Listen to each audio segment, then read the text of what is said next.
Azərbaycanın sellərlə dolu körpüsü. Artıq neçənci dəfədir ki, Bakıya yağan güclü yağış Heydər Əliyev prospektindəki Bağırov körpü tunelini gündəm edir. Yağış sularının tuneli doldurması növbəti dəfə Heydər Əliyev prospektində nəqliyyatın hərəkətini iflic etdi.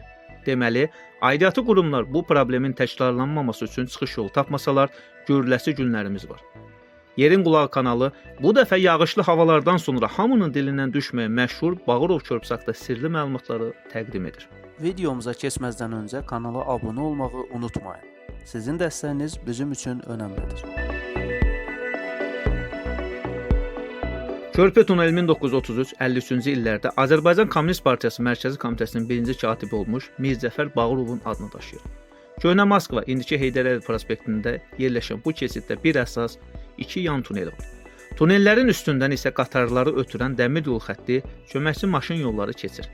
Yeri gəlmişkən, körpünün tikintisinə qədər dəmir yolu yerlə gedirdi və daim Moskva prospektində avtomobillərin hərəkətinə maneə yaradırdı. Bağırov körpüsü ilə bağlı xeyli əfsanə dolaşır.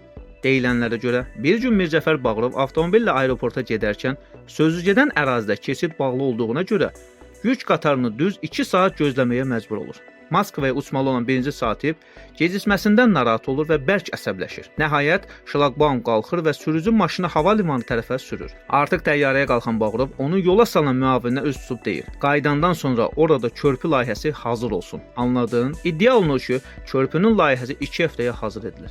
Çünki Bağırovla zarafat etmək olmazdı.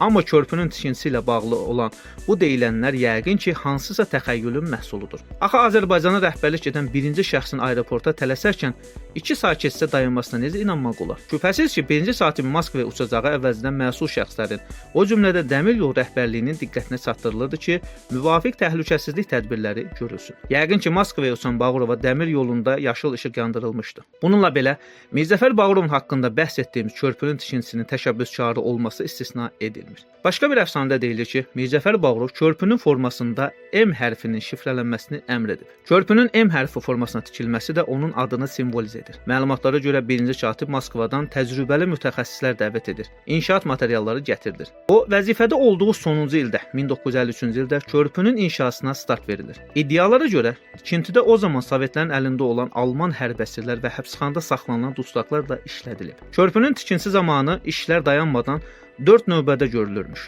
Suqun, məhəccərlərlə, daş oymalarla işləmiş körpü 1955-ci ildə hazır olanda Mirzəfər Bağırov artıq birinci katib vəzifəsindən çıxarılmışdı. Elə həmin ildə onu repressiyalara görə həbs etmişlər. Deyirlər ki, o dövrdə yeni tikilən körpülərin dayanıqlığını yoxlamaq üçün və onu sınaqdan keçirmək üçün belə bir qayda varmış. Layihəni hazırlayan və tikintidə iştirak edən məsul şəxslər körpü istismara verilərkən inşaatçılarla birlikdə onun altında dayanarmışlar.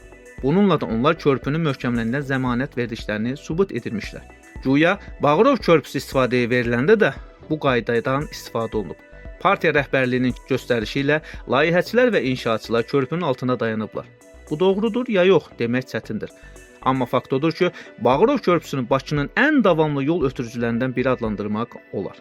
2007-2009-cu illərdə Bağırov körpüsü yenidən qurulub.